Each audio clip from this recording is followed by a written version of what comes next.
These are things we'll teach which are the very basis of what makes a good critical care and what makes you good at anything you do. All right. So my name is Yash, and I have never wanted in my life to be a doctor. Never wanted to be a doctor. I wanted to be in the infantry. I went and checked out for infantry. It is very difficult in India, at least in my time. Um, there were about 200,000 applicants. Then we gave a written test. Then there were 60,000. Then we gave a physical examination, and then there were 20,000. And from 20,000, they would choose 200. And the reason I was rejected was I was afraid of heights. If anything more than 6 feet, I feel like I can break my ankle. I won't be looking down. So when I could not become infantry guy, I started writing exams left and right. I went through veterinary school. I passed for that. Bachelor's of business, hotel management, and dental school and medical school. So my dad said, go to medical school. That's why I'm here. Okay. I am your director of interventional pulmonary. I am your director of this Center of Medical Education and Simulation. I'm program director of Pulmonary Critical Care Fellowship. I'm APD of Critical Care Fellowship. You have your incoming program director. And I'm faculty for a lot of stuff. Now, 15 years ago, when I came here, I applied here because I didn't want to be academic. Okay, so I didn't want to be a doctor and I didn't want to be academic. Otherwise, I would have gone there. But this place became academic and I have my house here.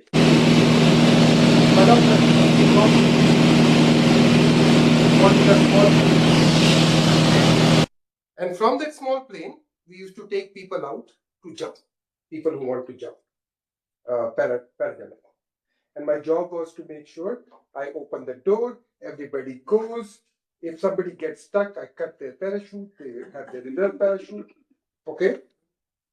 The reason I was not afraid, and this job I got just like that, like, hey, come on, we need somebody, is because they gave me a parachute and trained for it. So it's not like I'm afraid of heights. I'm afraid of not having a plan B. All right?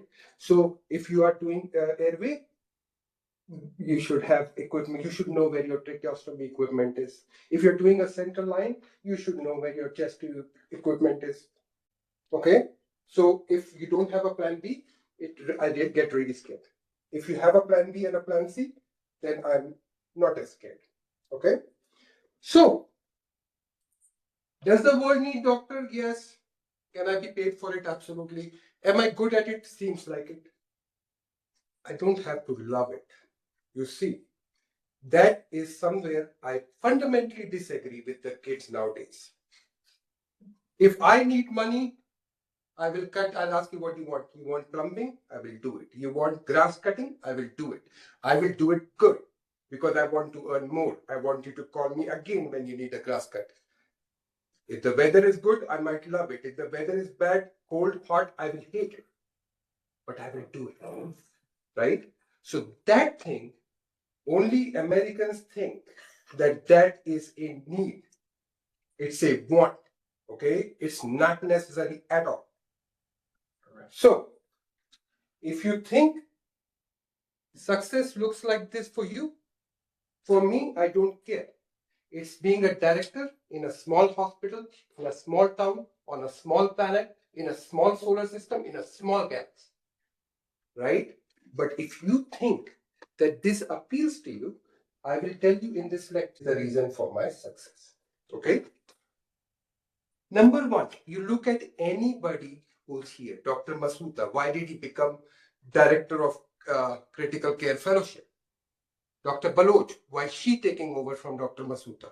Dr. Saraka, why she take over from me in 2020, right? Is because they all have this getter done attitude. So what happens is that if you want to do anything good in life, there will be people who will tell you why it shouldn't, couldn't, or wouldn't be done. All right? They have a lot of IQ. I don't. Okay?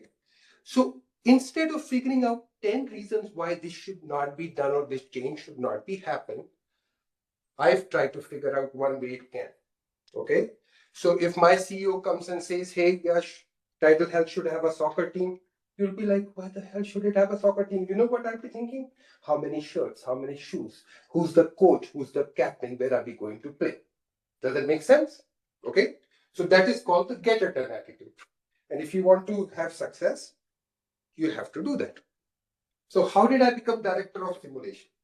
I don't like to teach. I don't like to be a doctor. I hate human contact. That's why I am IP. Give you anesthesia and then you're done. Good pay. So we started becoming academic. Somebody said surgeons need a simulation center. So the other people said we don't have space. Where will the money come from? We should wait for the new building and we should start in 2030. But it needs to be done, right? So I was not involved. I came here on a Sunday with my wife. We walked through the whole hospital, and in the basement near the electricity and the maintenance, we found 2,800 square feet.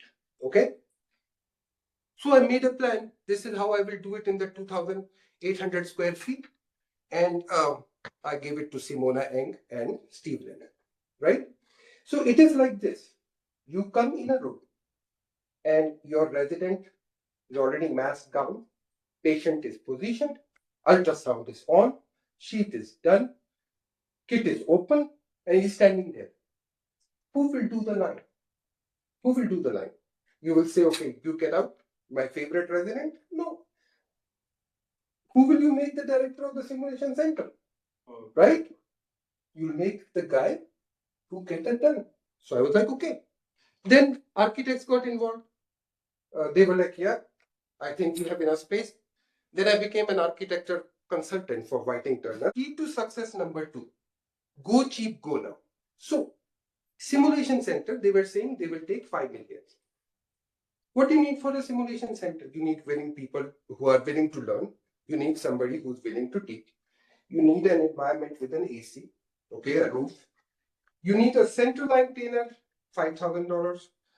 Airway trainer, $2,000, right? What else will you? Chest tube trainer, $5,000, that's it. That's how you start the simulation center. I'll give you an example. There's an oncologist.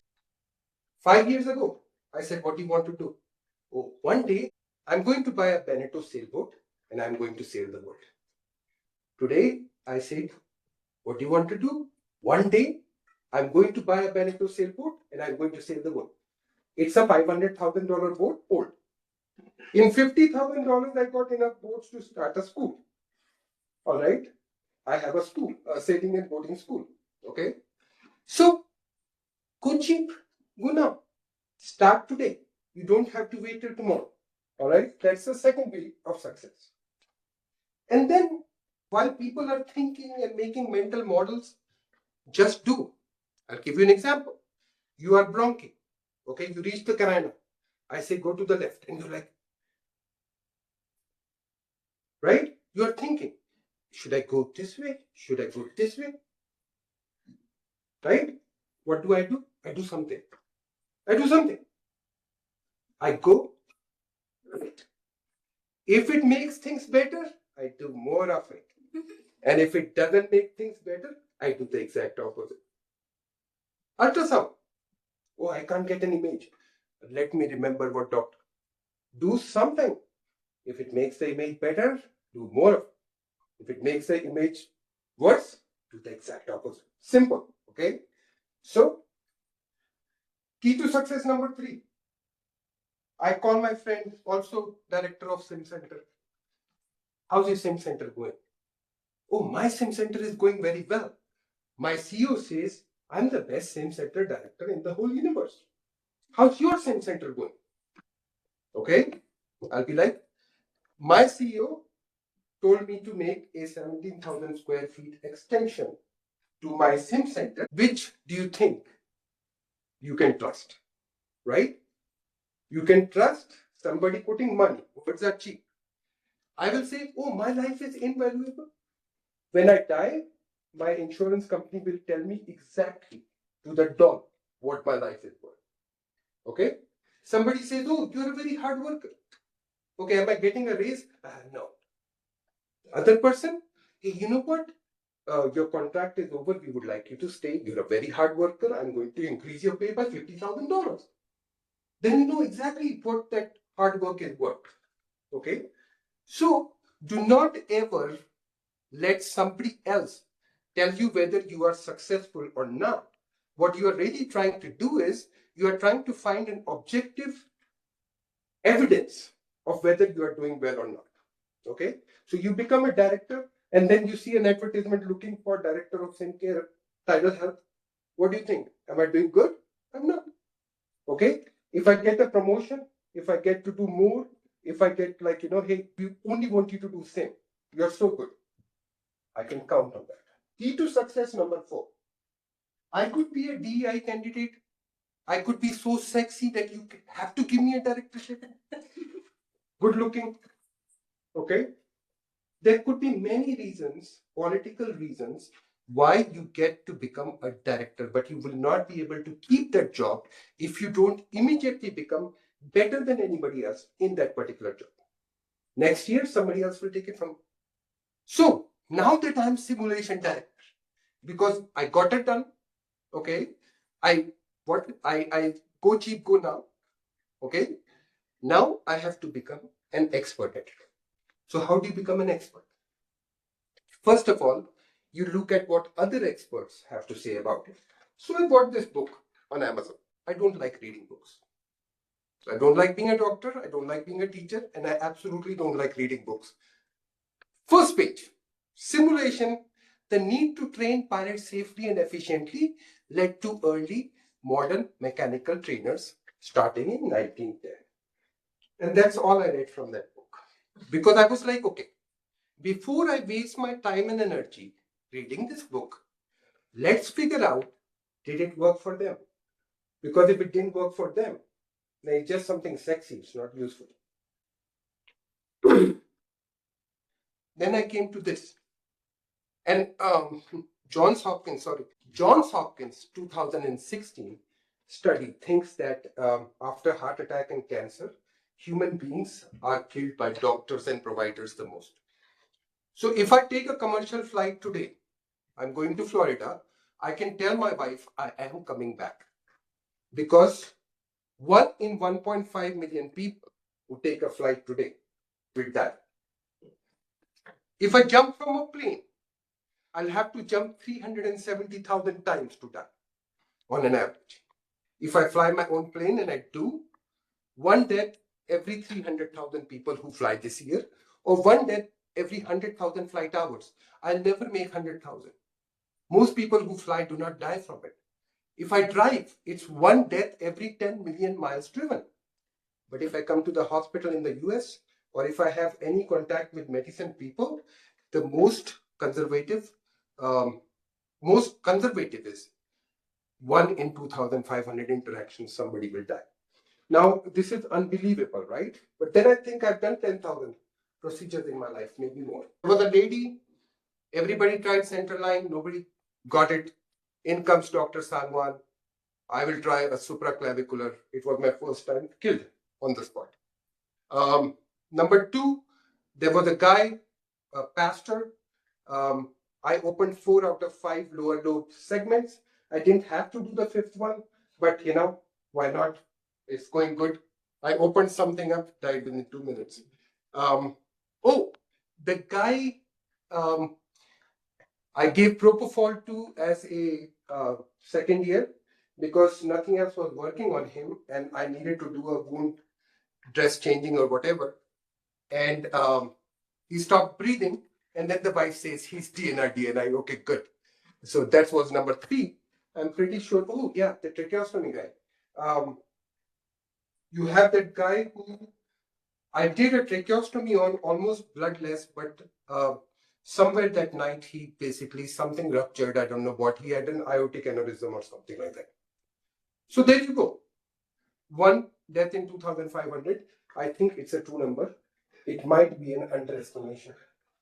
So I was like, okay, fine. So I have to become a simulation expert. And it seems that the real simulation experts are pilots. So why don't I be a pilot? And then I will learn everything about how to teach and do simulations. So I made a smart plan, which is another thing.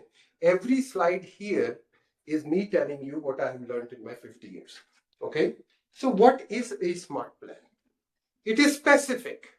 What do I want? Do I want a pilot's license? No.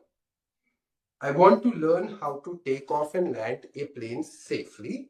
And I will do so by flying solo so that you can't say that, hey, the presence of, I'll fly alone. Attainable, I don't know. But I will understand how flight trainers simulate and train other pilots. And I will give myself 5 weekends and $10,000 to do that. And the reason 5 weekends is because at that time, we were on call in the ICU every 6 weekends. So I was like, I have got 5 straight. People have written about this, why hospitals should fly. And that's a pilot who wrote, but he's not a doctor. I have this book. I read 1 page of it. And I understand exactly what it is trying to say. So I don't like reading books, so my wife made me a simulator at home. And then I had 2 lesson plans. This guy, Greg, world famous teacher, he will be like something like this. If you are on a sailboat and there's a sudden gust of wind, the apparent wind shifts from the front to the true wind, so you can go closer to the wind. Okay, great. Rod Machado, he will be like, you go up in a puff and down in a laugh, and up in a puff and down in a laugh. Okay? Now, 2 o'clock at night, I'm alone on my sailboat, crossing an Atlantic, and a sudden gust of wind comes and I'm sideways. If I go one way, I'll come up. If I go the wrong way, I will turn over. What will I remember at 2 o'clock? I will remember up in a puff and down in a laugh. Okay? That's what I remember. So, I was like, I'm going to understand everything and I'm going to make rules. Rules when shit is happening. Okay? And I want to just have a rule. This is what I'm going to do. So, those 2, I was just preparing that I have just 5 weeks. I'll prepare at home and then I'll. One thing for sure. When I actually flew the plane, and I can be recording from the simulator, you can't get the angle correctly. Okay? But do you understand how good that simulator is? It's very real. Everything, I was like, I have flown this simulator. I have been in this before. The weather is real. If it is raining outside, it is raining inside the simulator. So I was like, wherever I go, I have been there. So I was okay. One thing I understood was that a simulation or a simulator equipment is absolutely useless if it does not feel real. Okay? So, in our sim lab, the first thing we did was that whenever something new came, we would get the best person in the hospital. You do your procedure, you tell me, is it real or not? Okay, all right, cool. So here, then you push the wire. I want to hear Might be from the TV itself. what she says. Just to get a feel for things. No, I mean, this is pretty realistic. I mean, it's good. What did she say? This is pretty realistic. This is pretty realistic. That is a neurosurgeon telling me that when she's doing the procedure on my simulator, And then that what, she you can, feels like, that it is real. Yeah. Okay? That's one thing. Second thing, how come they are not dying and how come we are killing patients 1 in 2,500? All over the world, you will never ask a pilot, which pilot school are you from? Nobody asks, nobody tells, nobody cares. Because the training is so standardized that as long as you tell me that you are a sport pilot, I know exactly who you are. If you tell me you are a commercial pilot, I know exactly who you are. All over the world, if I don't know anything and I see an airport in New Zealand or China, okay, come downwind when it is 45 degrees at 1,100 feet, I'll come down. I'll be at 75 miles per hour. I come down to about 600 feet. I turn again. Now I'm like 65 miles per hour. I'll come down to 100 feet. I'll go to 55 miles per hour. I will flare at 20 feet. I will land. No matter where you're from, you enter the downwind. Unless somebody tells you otherwise, that is the pattern all over the world. And why is that the pattern? Once I asked somebody from Stanford, transplant, a post-transplant fellow, why do you do a double lung transplant for sarcoidosis? You know what he said? He said, because in Stanford, that's how we do it. And then I know that's the level of Stanford education. You're an idiot. You don't even know why you are transporting one or two. If you ask a pilot, why do you turn at 85? Why not 75? Why not 105? They will never say, because my teacher taught me that. That's not true.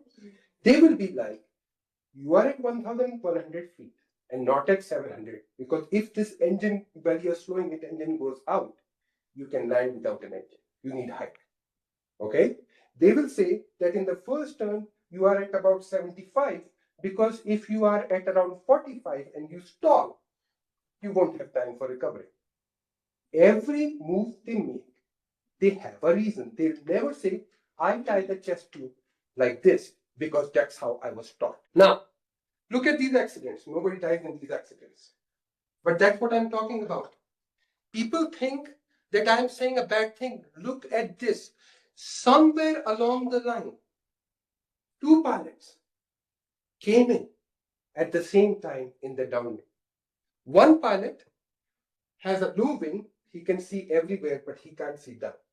The other pilot has a high wing, he can see everywhere, he can't see up.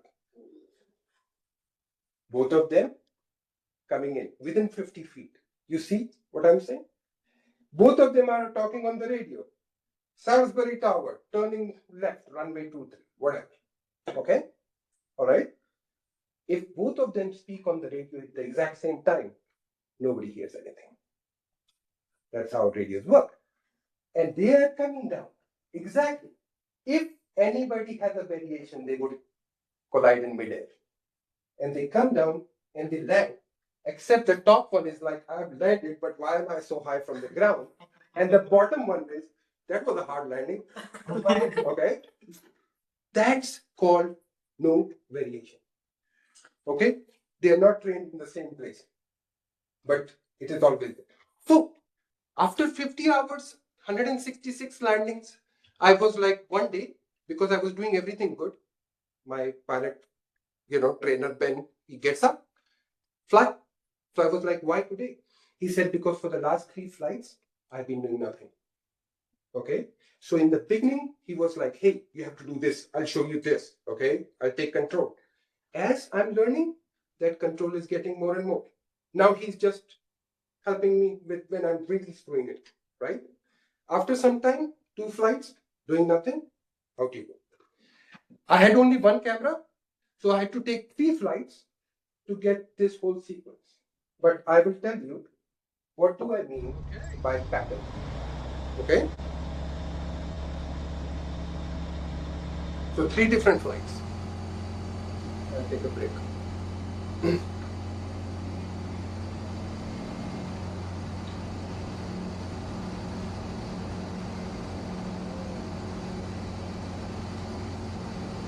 about 2 minutes.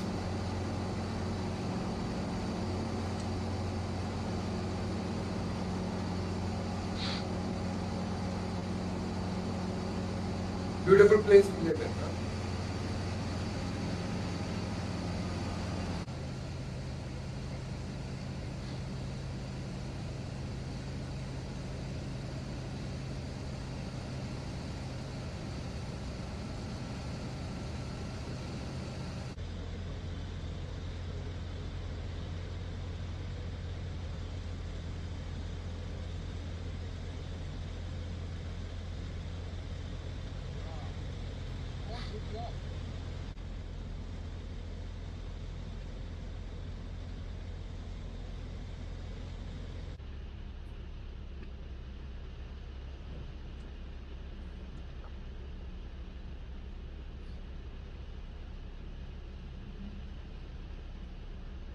Tell me what you observe at the end of this.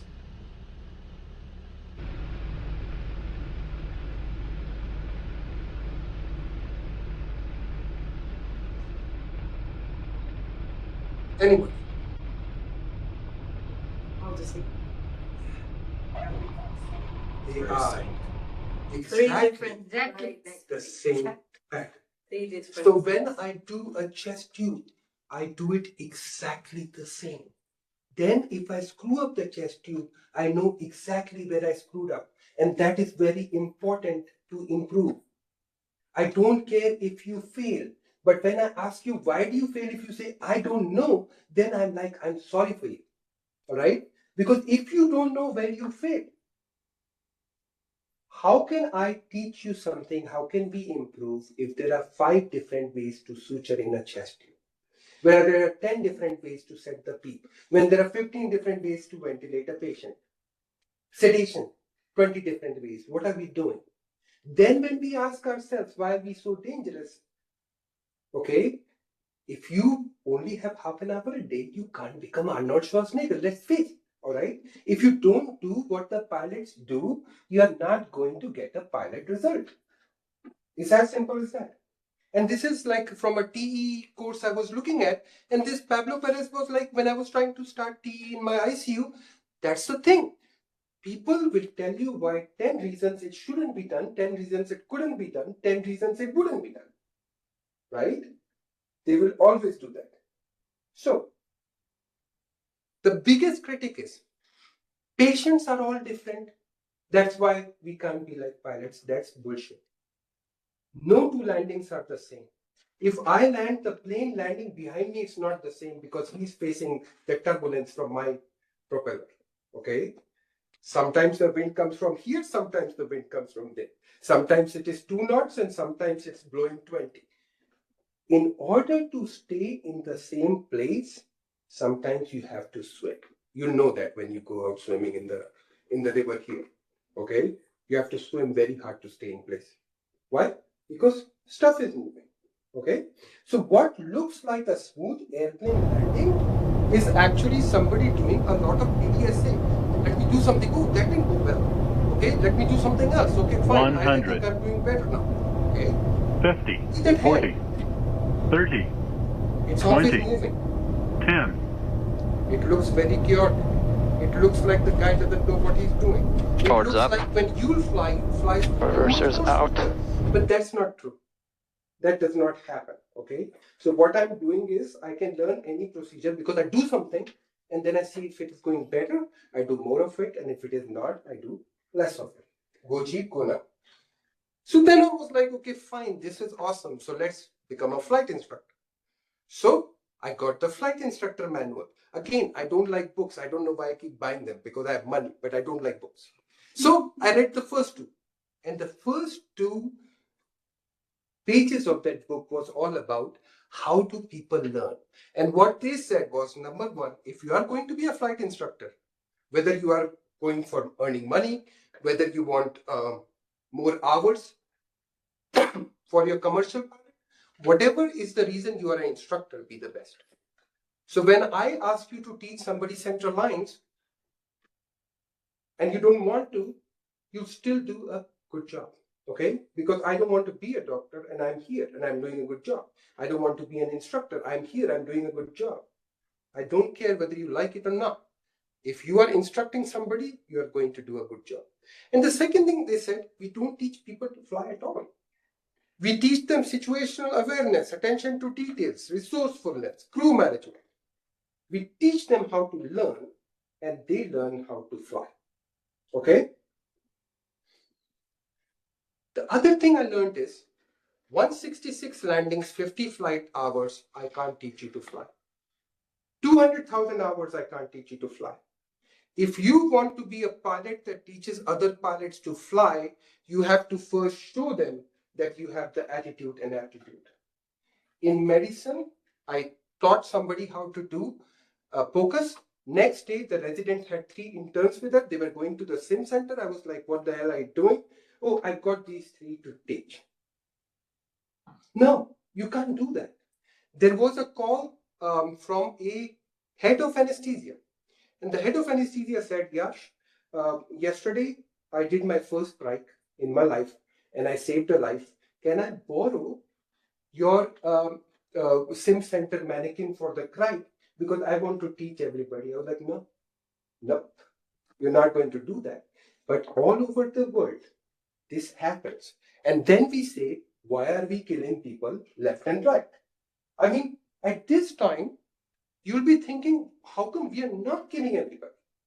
Okay? Because we have everything in line. One of the things about sim is, no matter how close to reality, they are not reality. So you're going to spend some time in the sim and then that's it. But what you can use the sim for is to practice disasters, practice difficult cases. Because when difficult cases come, you don't have practice because they are difficult, because they are different. Okay? So, for the CFI, what am I doing now? I am actually, the whole time, day in and day out, I practice engine failure and spins. Here my engine is off. Okay? And I'll show you what I'm talking into a about. stall, I will induce a turn, which is what usually gets you into a spin. Okay, stop And talking. hopefully, Start doing. this simulator will react exactly while keeping myself installed. And here we go. We have entered a spin. So I put my elevator down, opposite rudder.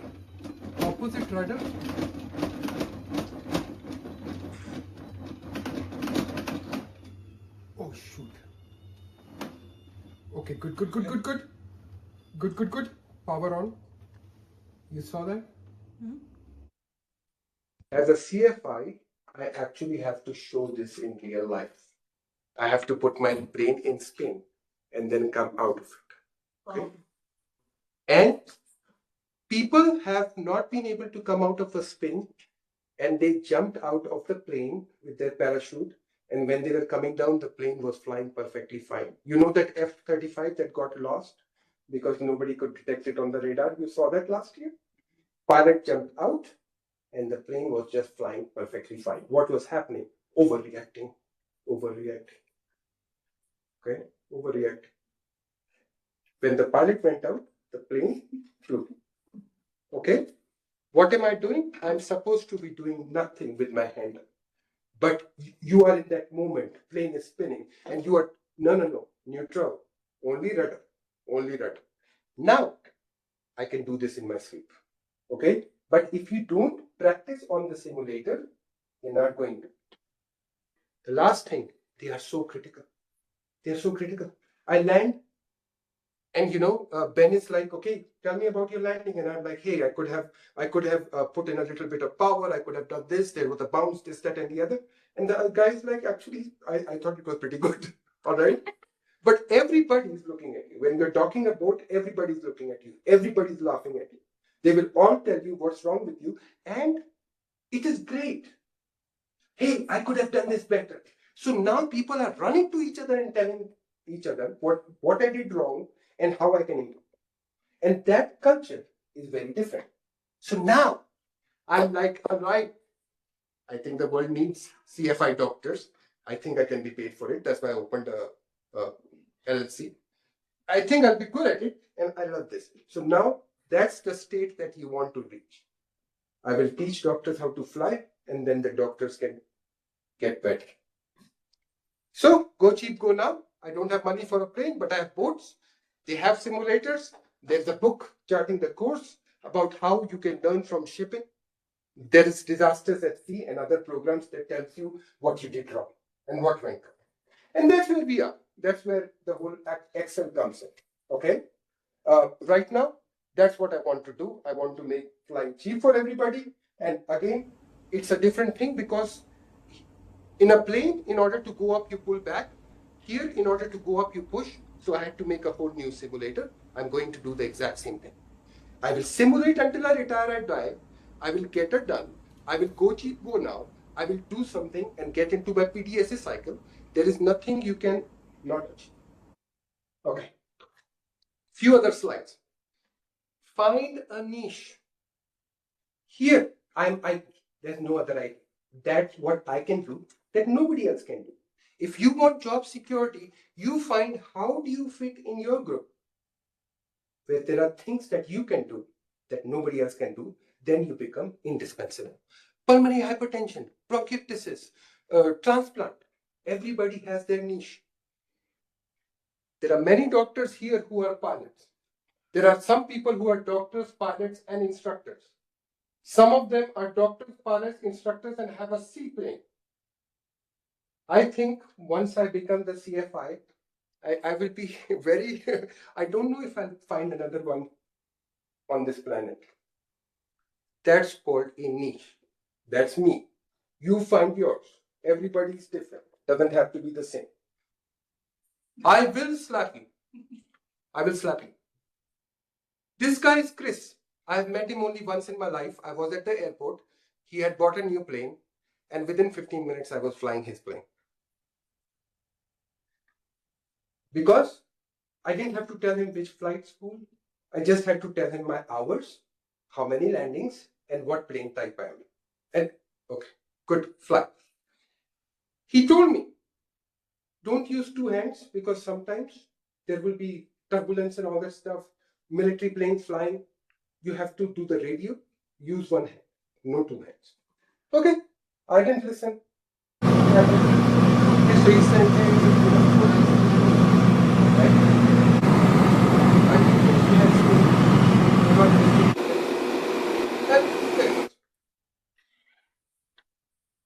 I always remember to use one hand.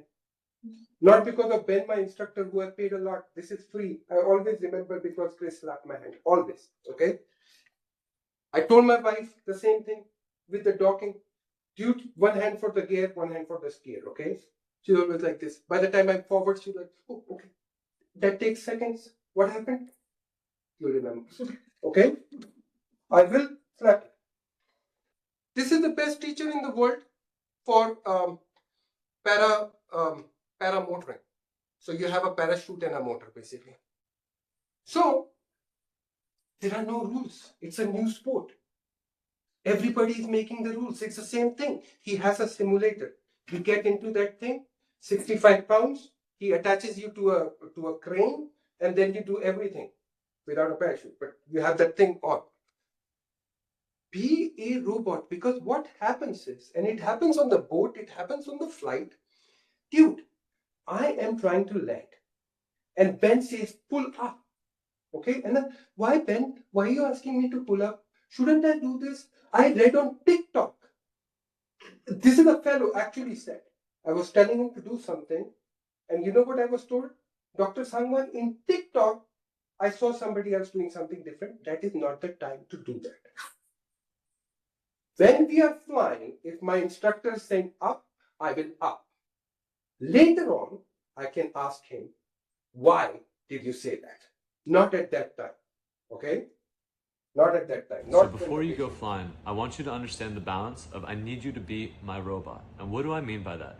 I need you to follow basic instructions as I give it to you until your body starts to develop a muscle memory and you begin to learn it on your own.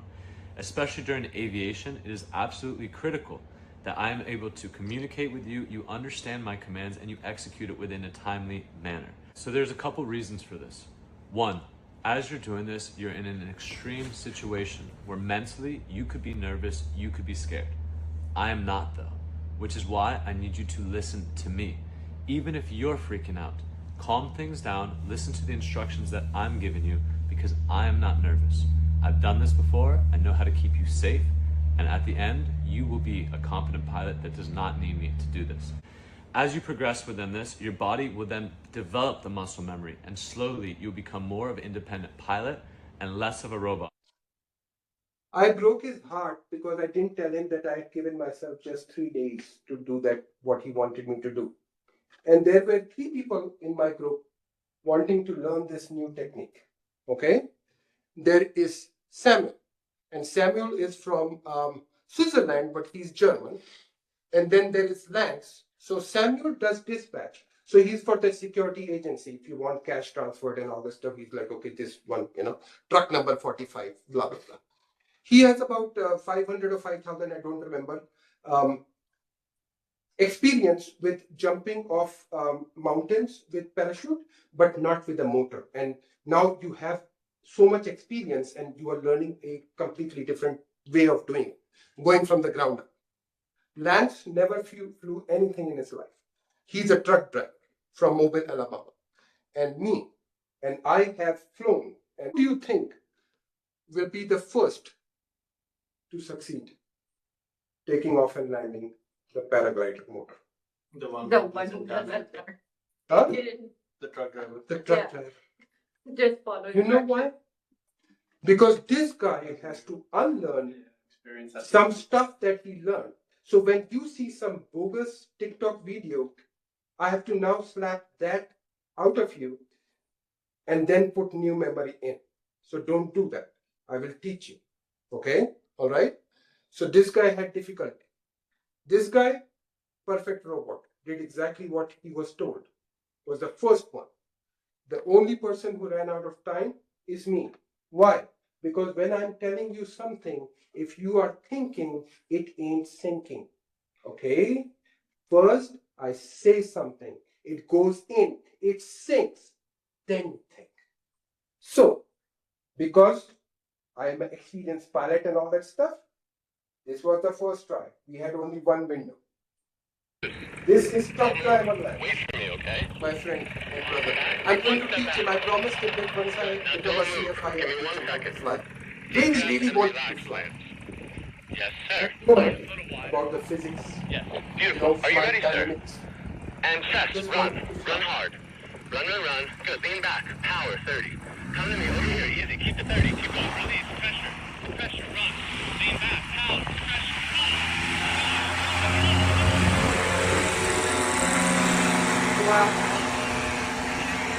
All he's doing is following Jonathan Carr's instructions.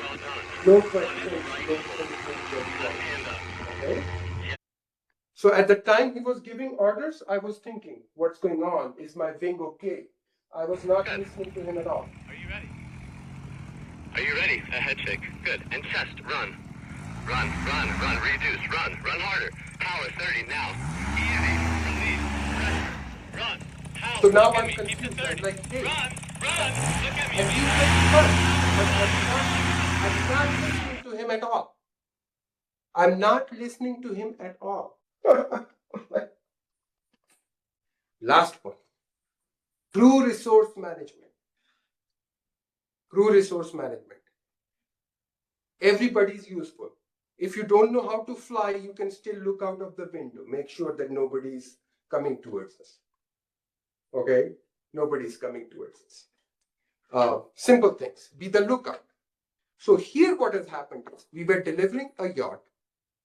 First time, we laid eyes on it and we went. Engine has given up and a sudden storm is coming. Okay? So I called my wife. I was like, and really shallow waters everywhere. So we were like, we are in trouble. We can't stop. We will die. So I called Aarti. And Aarti figured out, she went to the marina. She found this old couple, retired marine captain. He got on a boat. They got the GPS coordinates. 3 hours they rode to get to us. They ran out of gas. We were in trouble. They had to get out. Okay. And look at everything. Keep sailing towards the, yeah. I don't know this guy, but he heard that he was in trouble. And he got his 23 Yeah. 3 hours out in a Go storm this way. to help us. Okay, that sounds good. So we will tack. We'll stay close. Yeah. Tacking.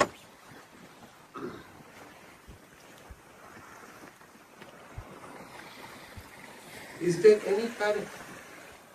Everybody knows what they are going to do. Matt is going to do the same. He is going to do the direction. I am making sure that if anybody falls overboard or whatever, that I am on the back to rescue them. Holding 50. Stuff is going on, but we are in real trouble here. Okay?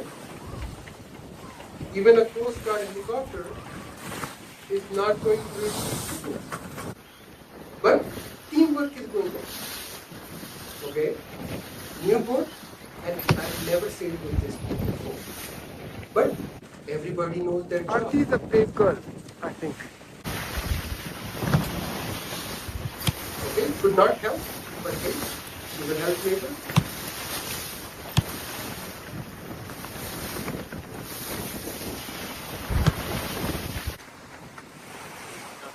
Next, the one which you see, right, that's the red one.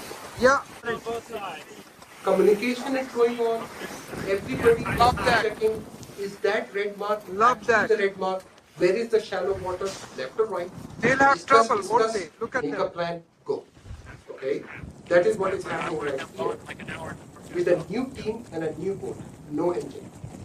We could not start the engine back. The heroes for something else, so I appreciate that. I just want them to be safe. So I will forward this so as to save some time. But at the end of it, that small boat, it came in, we came in a cove, we put a rope across, got it. From one thing, no 10,000 things. So here's how pilots also teach. When you go up, you have to increase power. When you go down, you have to decrease power. How will you teach that to somebody who has never flown a plane? You'll be like, have you driven a car? Yes. Okay, what happens if you're going up a slope? If you don't put gas, it will stop and then it will roll down, right? So you put gas when you go up. From one thing, no 10,000 things, okay? So the whole lecture I have talked to you here is not just going to make you a good critical care fellow or a primary critical care fellow. You can use this to improve your marriage. Whatever you do, PDSA cycle, you can learn anything you want in your life, and that is the basic of this. And